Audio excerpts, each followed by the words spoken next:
On today's episode, we're looking back on this year's top leadership wins and fails from the news and pop culture.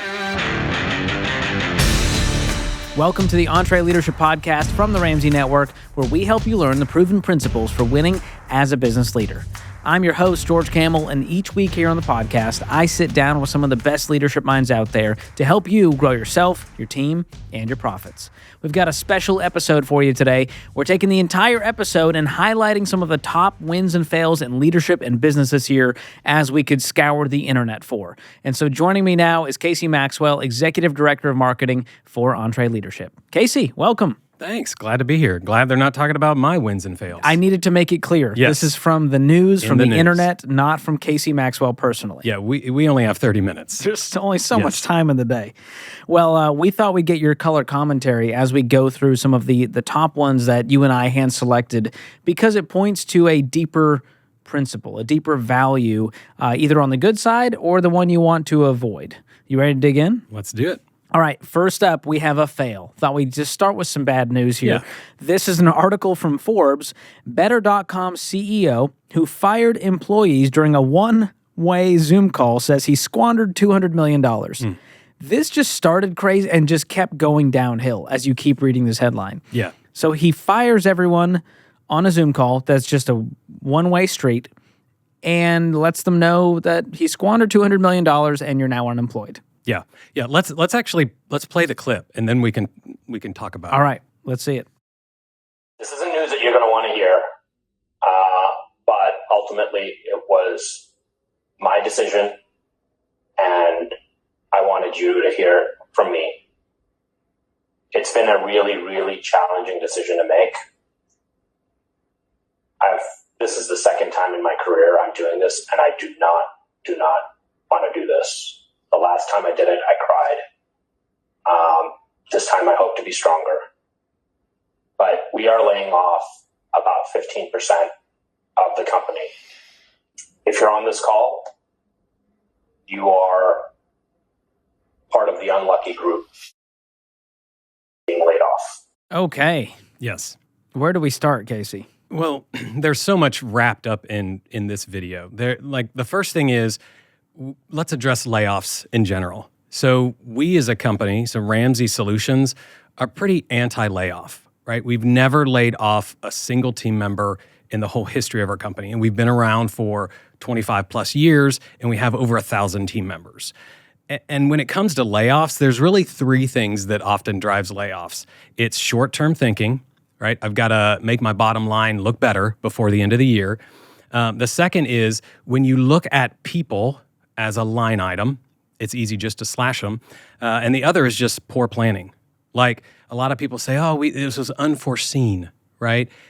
Right. That's the way business happens. You can't see everything in the future, but you're not planning to have that emergency fund for the what if goes wrong, and then you're taking it out on the team. So I wanted to kind of put that out there that there's a lot of stuff going around about layoffs, and we have a very specific opinion around that. But some of the things that the CEO was trying to do, he just did it really poorly. Like the first thing he was trying to do was take responsibility, right? He said this was really hard. It was his fault. But the first thing is, if you see the video, his posture communicates that it is not as important to him as he's saying it is. I mean, he's leaning back. He's a little too relaxed. Yeah, he's kind of like leaning over the table, like 6 feet back. You can't even... Yeah, visually, he was very far away from the actual camera. Right. Which feels like if you're trying to create an authentic, intimate thing happening over Zoom, being 10 feet away and just talking super casually, leaning back in your chair, probably not the message you want to send. Exactly. And then he just completely forgot what empathy was, right? So he starts off and he goes, guys, this is the second time in my career that I've had to do this. The first time I cried, this time I hope to be stronger. And I'm trying to think, like, in his mind, does he think that everybody listening on this call is like, oh, we're cheering for you, man. I hope you're stronger too, man. I mean, I would have loved to see some tears to actually see that this was something that was difficult for him to do. But the problem is that he was focusing on his feelings and emotions, not the feelings of the people that are getting laid off on this call, right? It's not a big deal to have emotions. There's another guy. Have you heard of the crying CEO on LinkedIn? Oh, yeah. So this guy, he was a startup, and he had to fire 2 people. And it really affected him in a major way, and to the point where he cried. And that's great. I'm glad that people are feeling emotions. But what he did was he took a picture of it, tears running down his face, and then posted it on his LinkedIn and said, "This is the most vulnerable post I've ever done. It was so hard to do this. I'm wrecked." And he just got roasted. And it wasn't because he cried, and it wasn't because he had emotions. It was because he made it all about him, and it wasn't about the people. Yeah. It feels like, when I was in high school and a girl breaks up with you, and you're supposed to be the one who's sad, right? But then, like, she's crying, and she's like, "This is really hard for me." And then, like, you're consoling her, and you're just confused. Right. That's kind of what this feels like. If you get to keep your job as the CEO, you can't be the saddest one in the room when everyone else just lost theirs. Exactly. And so you kind of have to read the digital room there. But there's a lot of poor communication here, a lot of false humility that no one on the Zoom call is buying. No one believed this guy. Poor team connection. And so all around, this was just a cluster. It was just the best example of the way to fail at having a hard conversation. Exactly. So key takeaway, don't do a one-way Zoom with thousands of people to give really hard information to. All right, that's a fail. Let's move on to a win. We need a win right now, Casey. Yeah, so let's talk about a win. So we all know in February of this year that Russia invaded Ukraine. And that conflict has been going on for a long time. But the win here has been Ukraine's President Zelensky. He has taught a masterclass in how to communicate as a leader. There's a couple things that he's done over the course of this year that just every leader should look at and say, how does this apply to me in my business? The first thing he does is he over-communicates. Right? If you look at the amount of information that he is putting out on the situation, he is constantly sharing, which leads to the second thing is how he's sharing it, right? He is on social media. He's constantly posting. If you go on his Instagram, which is one of his primary ways, about every 3 hours, he posts another update. And it's not super buttoned up. He's not in his... Not at the podium with a full suit. No, he's not. He sometimes has T-shirts on, sometimes with his family. He's showing what's going on in the front lines. He's not sugarcoating anything. He's not saying, oh, we got this covered, everything is great. He's not trying to create this smokescreen. He's just trying to be as real and authentic as possible. Yeah, and this is from an article from Fortune. They say less than a day into Russia's attack, the Ukrainian president had galvanized the planet through social media by presenting himself as humble, humane leader who could inspire his countrymen into a seemingly no-win fight. Zelensky instantly rallied the West to his side. So it wasn't just about his people. It was the whole world was now cheering for this guy because of the way he presented himself. Right. And if you think of it, I mean, it said right in there, this is a seemingly no-win situation. Like Ukraine's not strong enough in and of itself to fend off Russia. And so he could have done one of two things. He could have dug in and said, hey, we're never going to win this. Let's just figure out how to just give up. And instead, he said, this is a no-win situation. Like he communicated how detrimental this situation was, but then he also brought hope. And he led with that hope that inspired not only Ukraine to go above and beyond what it could normally do, but the world to start listening and now start taking some action. Yeah. It's just amazing to watch him. And it's a great reminder to leaders out there to be constantly communicating, constantly rallying your team around whatever the mission is, and the fact that you do need to inspire them. And your authenticity, your humility around it will be contagious to the team. Yep. And so I love the way he's done this, and there is a lot to learn from it. I'm calling that a win. Yes, agreed. There was not a lot of wins out there, Casey, we could find. Yes. If it bleeds, it leads in the news. And so therefore, not a lot of celebrating great leadership in the news. Yes. Yep. And that leads us to a fail. So what is our next fail in this segment? Well, Elon Musk. Elon Musk gives Twitter employees an ultimatum. This is from an article from NPR. Here's the ultimatum he gave the employees. Stay or go by tomorrow. So he just came in and just cleaned house. And we're not here to bash Elon. There's a lot of things that he's done that we would say, yeah, that needed to be done from a leadership standpoint, a business standpoint of where Twitter was at. But the way this was handled, of coming in via email and being like, here's the new Twitter, like, you need to go if this ain't for you. Yeah. What do you think about that? Well, I've been a new leader in a team many different times. And one of the things that I've done wrong is I've come in, I've seen the things that are wrong or broken or the things that need to change. And I've got the vantage point of I haven't been in the day-to-day of everything going on. And when I come in, I have that sort of unbiased perspective, right? And so I want to come in and I want to change it. And the problem is how you do that, right? That's what creates the issue. So I agree. All the stuff that Elon is doing at Twitter may make Twitter a more viable business in the future. And there are things that the previous leadership team did to not set them up to win. But the way he has gone about it is really sort of bull in the china shop, sort of like coming in and saying, hey, all this is terrible. We're going to change it, and we're changing it right now. And if you're not on board, get out of here. And so there's a very strategic way that you need to think about getting people on board. Now, if you just want to come in and you don't want anybody there, this is your playbook, right? Go start doing this in your organization. Show. Yes. And then you want to hire all your own people? Sure, go do that. But if you want to take the people that are there and say, hey, I actually want to get you on board, it's going to take a little longer. It's going to be things like creating a vision and then rolling that vision out and getting people to opt in or opt out of that vision. Vision is very different than ultimatum.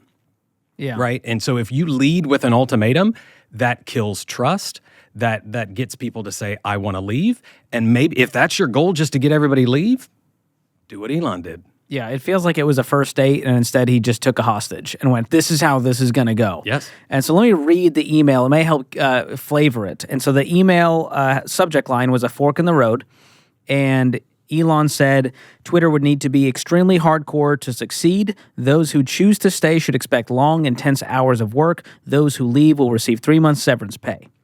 And so that's the ultimatum. And I think a lot of people were like, I don't like this future. He didn't really paint a picture of the mission, the vision, here's the values, here's where we're going to take this thing. It was just, hey, you're about to be working 80-hour weeks. If you don't like it, you can kick rocks and pound sand. Here's 3 months severance. Get out of here. Yeah. So that's his prerogative as the new owner. You know, if Dave has emailed us all, which he won't do this because he's a better leader than that, and said, hey, all 1,200 of you, we're going to be working 80-hour weeks for the next 3 years, and if you don't like that, this place ain't for you. Yeah. He has every right to do that, but he should also expect most people to just be like, I'm out. Yeah. Yeah. Let's, since we're kind of light on wins, let's say he had a win on clarity. Yes, right? It was very clear. It was very clear on what it was going to be. It was more on the delivery, the speed, and how he really kind of just, it was my way or the highway. Yeah. No one wants that kind of dictator-style leadership. You have to be winsome as a leader, and that's something Elon has not been doing a ton of. No. You know, for all the things that he's maybe done right, winsome is not, I think, a word I would use to describe him if you are an employee of Twitter. Agreed. So, all right, we're moving on now to a win because we need another one. Yes. You know, with every down, we need a little up. And this one is a fun one. Article from Fox Business. Here's the headline. Dolly Parton awarded $100 million from Jeff Bezos to give to charities of her choice. There we go. Yes. A story of wealth and generosity. Yes. I thought all rich people were evil, Casey. That's, I've heard that somewhere. I don't think it's true, right? Yeah, I mean, now you can have, there's a lot of thoughts about Bezos out there. Sure. But you got to respect the guy for going, here's $100 million. Yes. That's a lot of money to Dolly, who is, you know, just a national treasure at this point, to give to charities of her choice, which Dolly's already been known for her generosity and how she's rallied around her community to the world now with the Dolly Library. So much good stuff she's been doing. Yeah, I can't say enough good things about Dolly, not just because she is kind of like, we are the hometown.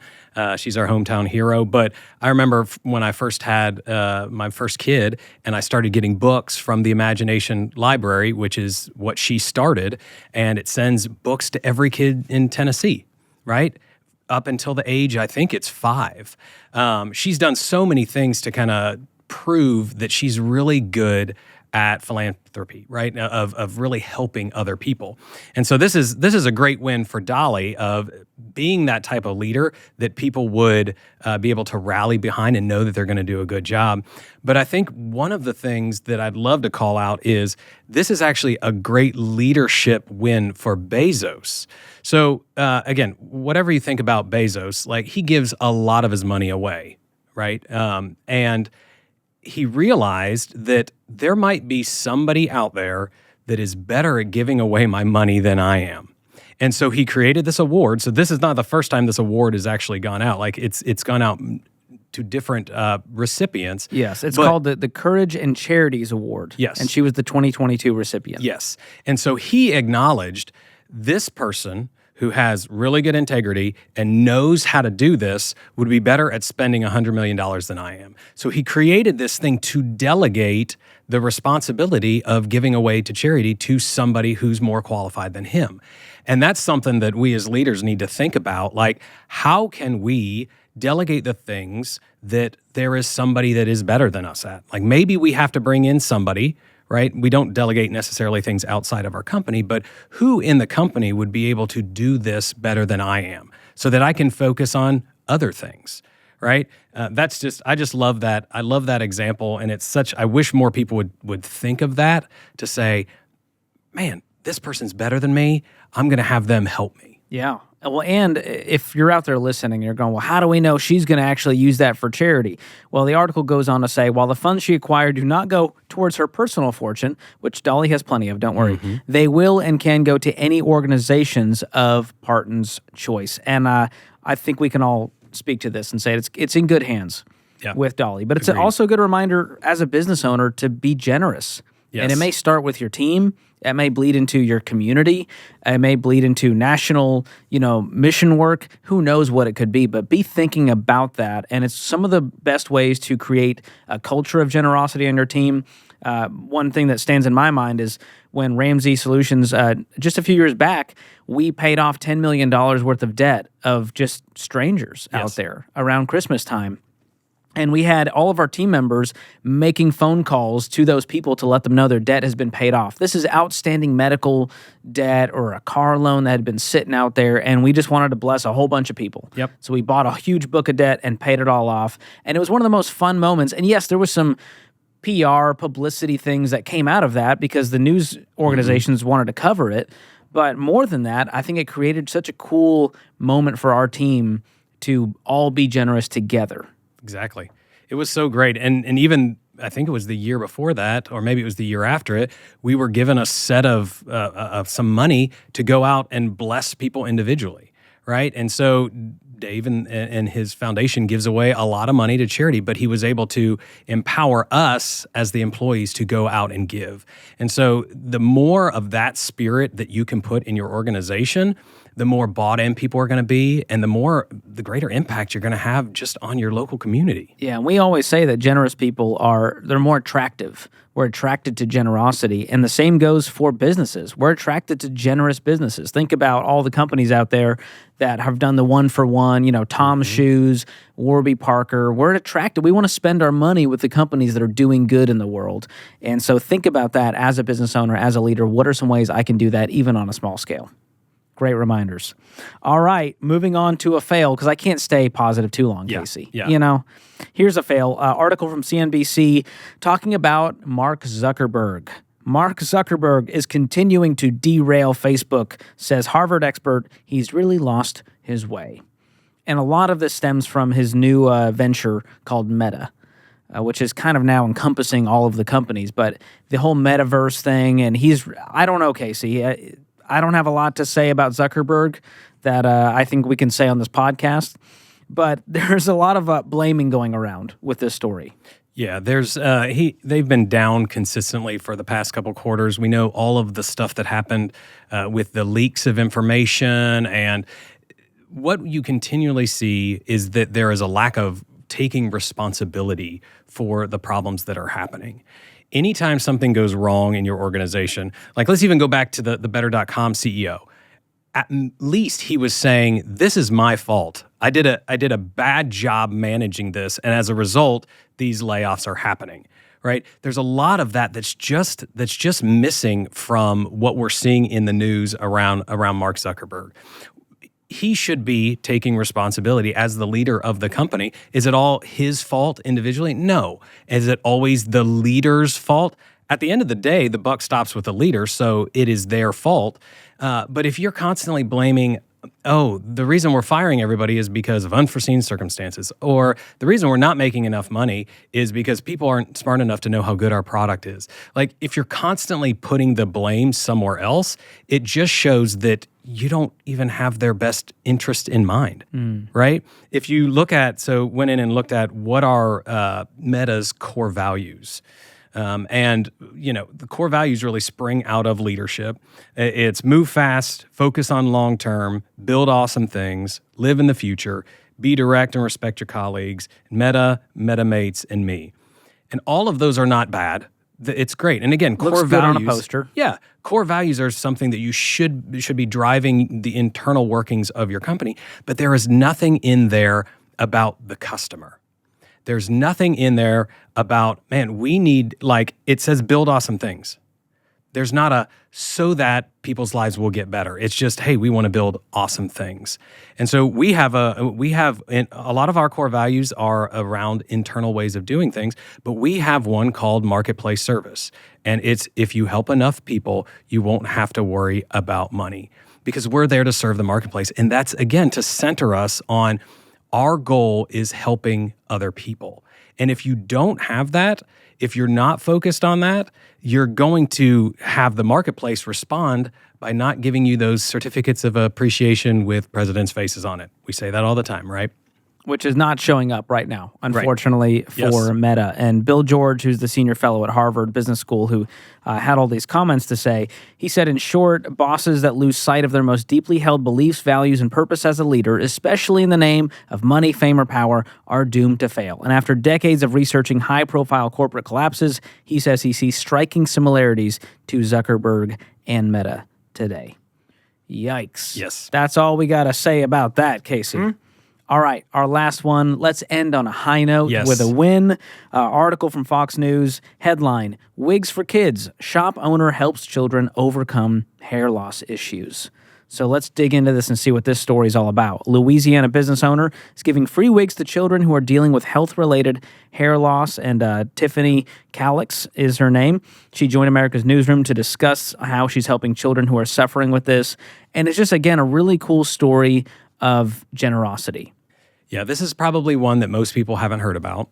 The young woman, Tiffany, in Louisiana, she was suffering with hair loss after her third kid, postpartum hair loss, and it wasn't coming back, right?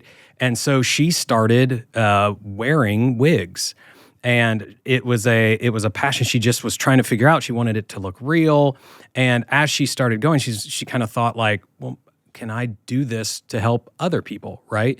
And that's a lot of our entre leaders out there that have started businesses. It started at something very personal that they're passionate about, and they went out and created this business to help other people. The thing that I love about this, so she creates this business, it's this passion, it starts doing really well. All of a sudden, she starts hearing from customers that, do you have wigs for kids? So there's a lot of kids that struggle with cancer or some other medical issue that lose their hair. And she was being asked over and over again, do you have any wigs that would fit children? And so she didn't, but she began to take that feedback and say, man, is there another way that I can help? So not only did she start offering wigs for kids, but out of her own pocket, she's giving those away for free. So anybody with any kid with a medical related hair loss can come in between the ages of 8 and 17 and get a free wig. Now she's started, allowing donations to happen and all of that.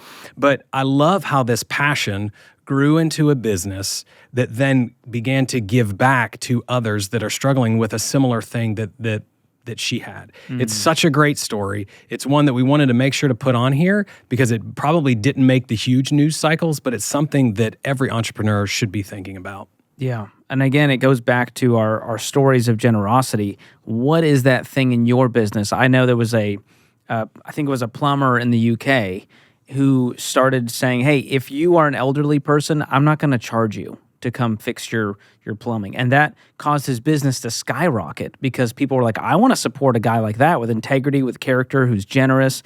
And so it goes back to this idea that generous people are attractive and a generous business is going to be attractive. And so we don't do these things in order to see the revenue go up. Right. It's not like, well, we're going to be generous in order to see our profits increase. But there's a byproduct that is natural where the community sees this, the world sees this, and they applaud with those presidents' faces because they want to support that. Just a second ago, you just looked like every marketing director out there sitting down and going like, ooh, how can I make them think we're generous? Yeah, a lot of companies, and you can see through it. When companies are doing a generous thing just as a puff PR thing to look good. But there's a genuine difference, and you can see it in this article. I mean, she's in tears as she's saying these words of how much this means to her, how much it means to the parents. And so do something that's genuine to your business, to your community, that's personal to you, and just see what that does for your team, for yourself personally, and for your community. Agreed.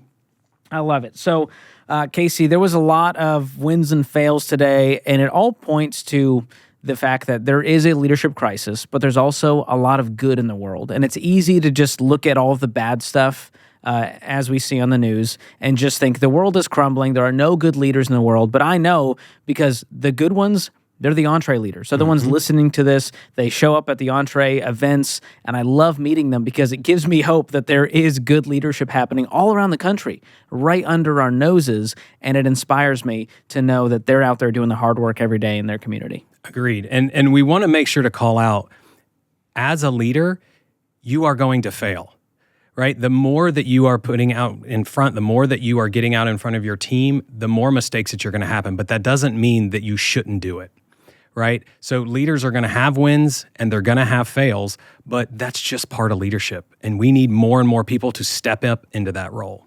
Yeah, and we've obviously covered 2022, but I really have high hopes for 2023 for a lot of the growth. Obviously, a new year is just another day on the calendar, but it represents something a lot deeper. And a lot of businesses, they reset their vision, maybe some of the specific goals they have for that year. Maybe it's we want to scale and grow this thing. We want to grow the team. Maybe you do want to grow the profits or start a new location. And so I'm so excited to see the growth that our Entre leaders experience in their own leadership in their own business this year, hopefully and partially as a result of the work that we're doing here. Yes. So it was an honor to have you. Thanks for your color commentary, and always love having you on the podcast. It was a blast. Thanks, George. All right, hope you enjoyed that conversation covering the wins and fails of 2022. Hopefully we see you all in the win columns in 2023. Now, as a business owner, it sometimes feels like you're the chief everything officer. Your time is spent putting out fires all day instead of focusing on the important work of growing your business. But with EntreLeadership Elite, you can learn how to manage your time and delegate without the guilt. The tools and resources are designed to fit into your day, not add more to it, so that you can stay focused on the work that matters. And right now, Elite is free for the first 30 days. So if you want to learn more and start that free trial, go to EntreLeadership.com/elite. If you enjoyed today's episode of the show, be sure to follow, subscribe, and leave a 5-star review wherever you're listening. And it would mean the world to us if you would share this episode with your team, with a friend, or on social media. You can follow us on social media at EntreLeadership. And if you enjoyed this podcast, be sure to check out some of the other great podcasts on the Ramsey Network, like the Dr. John Deloney Show. All right, sneak peek for you. Coming up in January, we've got a special 5-part series on the habits you need to develop as a successful leader in 2023. Until next time, keep learning and keep leading.